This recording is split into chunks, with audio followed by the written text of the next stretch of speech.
Welcome back to Inside Boxing's Throwdown. My name is Steve Johnson, Aurelio Martinez. Let's start off get right to it. Last week, before we left, we had one fight that was remaining, Aurelio, for the in the lightweight division between Mikaela Mayer and two girls from California, her and Jahaira Gonzalez. Yeah. And that fight was everything that everyone thought it would be. In the end, it was a 2-1 decision for Mikaela Mayer. Congratulations to Mikaela. She'll be representing the United States now as her, Jeannie Fuchs from Kemah, Texas, and of course, Clarissa Shields from Flint, Michigan. That's right. Okay, those three girls will be representing the United States as they head on. Now they're trying to qualify for the Olympic trials. Good for them. Okay. Good for them. Good for them. Yeah. Now, what they have to do is, we'll just go over this briefly again. These three boxers will first have their first chance to qualify for a berth in the Olympic Games at the Continental Qualifier, which is in March of 2016 in Buenos Aires, Argentina. If they win, either one of those three girls or all three of our girls win there in Argentina, they're going to Rio. If they don't win there, then the next chance they have is in Astana, Kazakhstan. That's in May at the AIBA Women's World Championships radio. And there, they just have to finish in the top 4 of each of the 3 Olympic weight classes. If they finish in the top 4, they're going to Rio.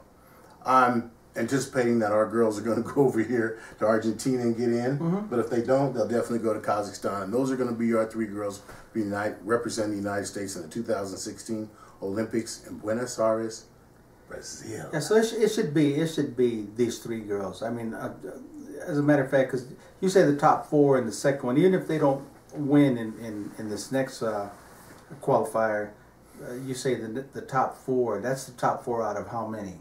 10 maybe. That are going? Yeah, in the second qualifier, you say if they don't win, now that they're going in Argentina, you say? Okay, then they have another chance. Okay. And that's where the top 4 in each division. Yeah, so that's the top 4 of what? Maybe 10? I think it'd be more than that.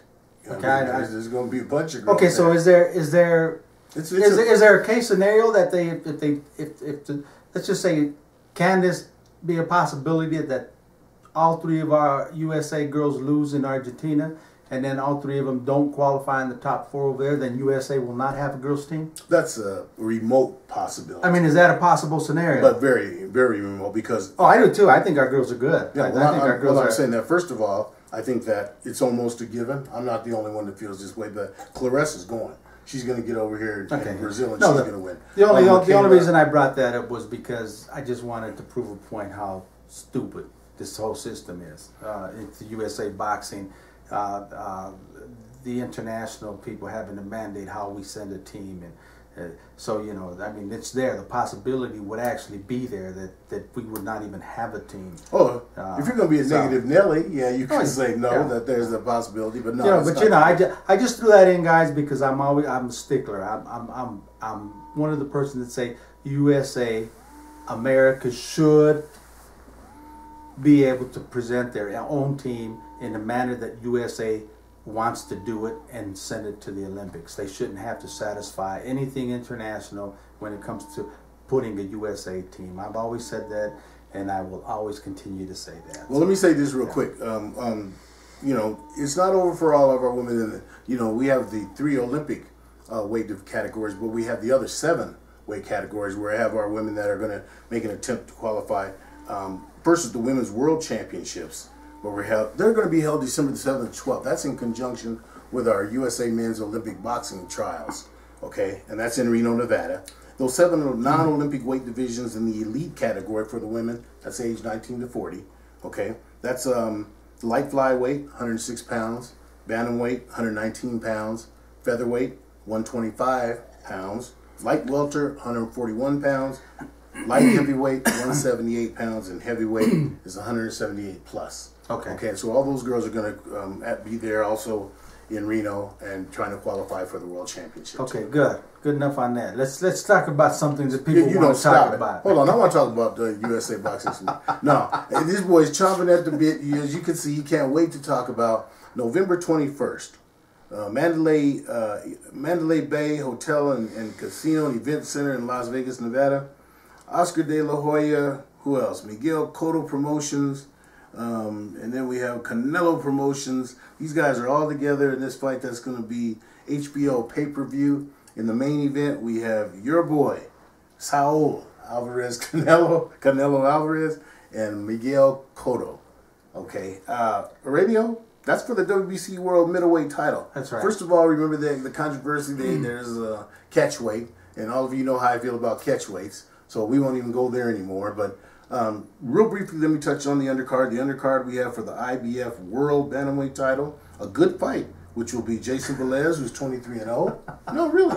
And Ronnie Rios, 24-1. Don't waste any time on that undercard. We got plenty of time to talk about. We're talking about mention Cotto it. and We we're just talking gonna about mention Alvarez and Cotto. We Okay, just gonna people don't care about that undercard. We got plenty of time to talk about the undercard. Let's talk about the Cotto and the Alvarez. Okay. Okay. I mean, obviously. Well, wait a minute. Let's back up. We don't so want all to the wait. fans know Canelo Alvarez is your guy, right? No. Oh, he's not.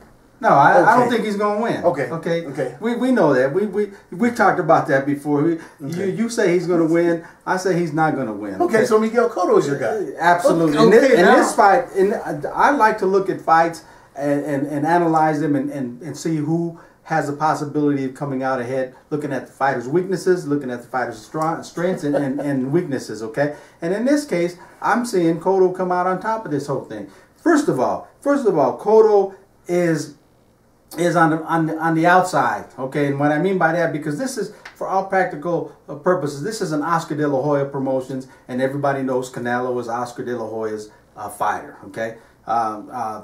And so you mentioned all three of them. It's not all three. It's Oscar De La Hoya, and he's doing everything that Canelo tells him to do, because this is something that Canelo has. Now, let me tell you what.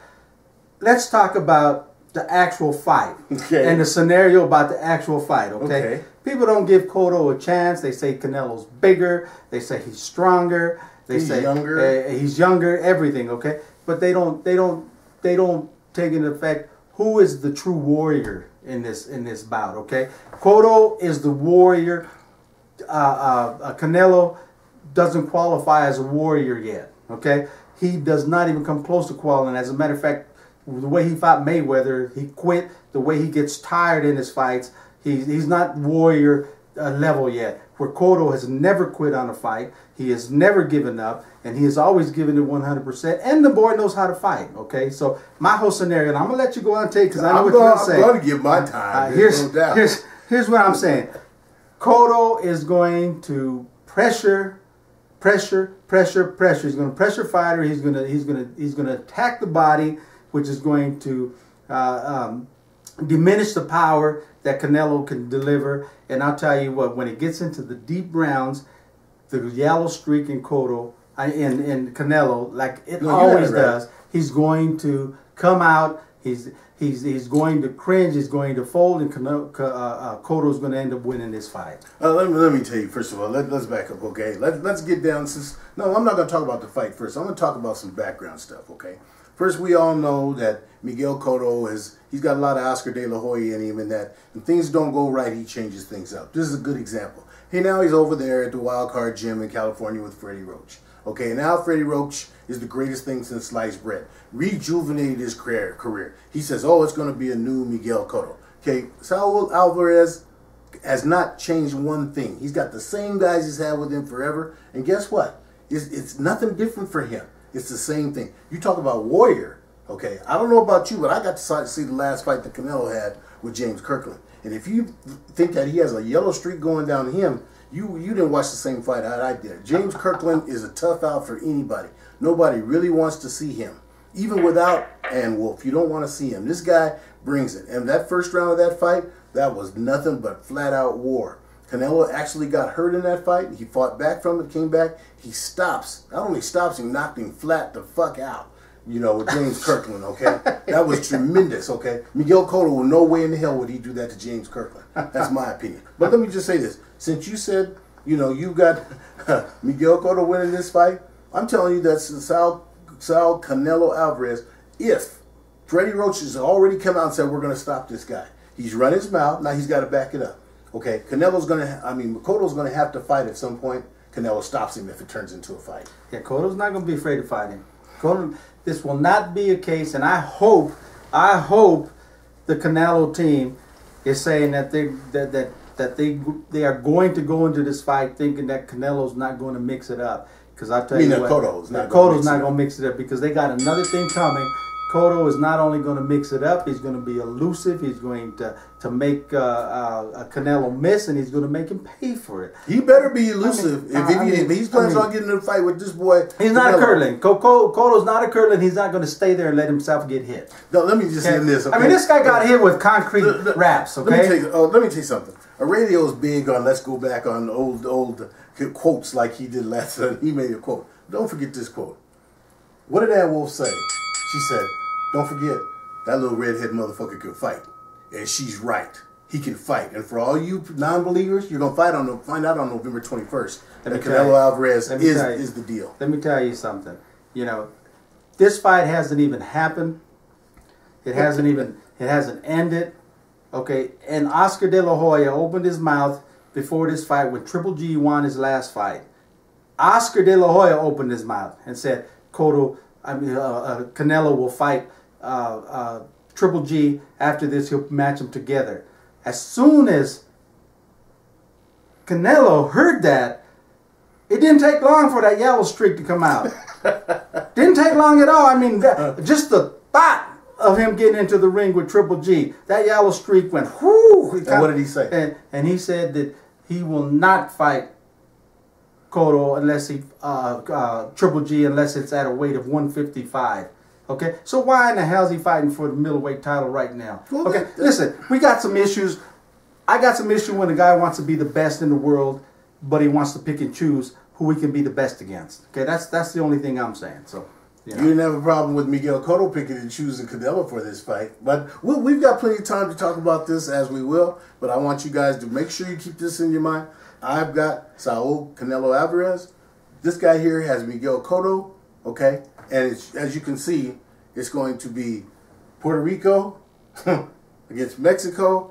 I thought you were Mexican, man. I'm trying to figure this out. I'm Indian, man. You're Indian, okay. But when it comes to boxing, I'm boxing. There you I'm go. boxing. When it comes to boxing, I'm boxing. That's what I want to hear, okay. But anyway, we'll be back next week, and we're going to talk about some more things that come up this upcoming weekend fights. We'll talk about that. Of course, our amateur section, we're going to stay on top of what's going on as we get closer, working up towards the Olympics in Rio. And Aurelio Martinez. Stay with us next week, because next week we're going to finish this discussion, okay? Oh, well, yeah, we are. We're going to come rock and loaded and ready to fire, baby. Oh, it's going to be fired up. You know? I'm gonna bring you the keys, and then you're going to watch the fight, and you're going to see how Cotto does exactly what he has to do to make this streak come out, okay? And once again, thank you for all of the emails that we get. We're starting to get more and more emails. Appreciate you guys tuning in and listening to two old guys talk about boxing, and give our opinions. And we love hearing your opinions. So keep the emails coming.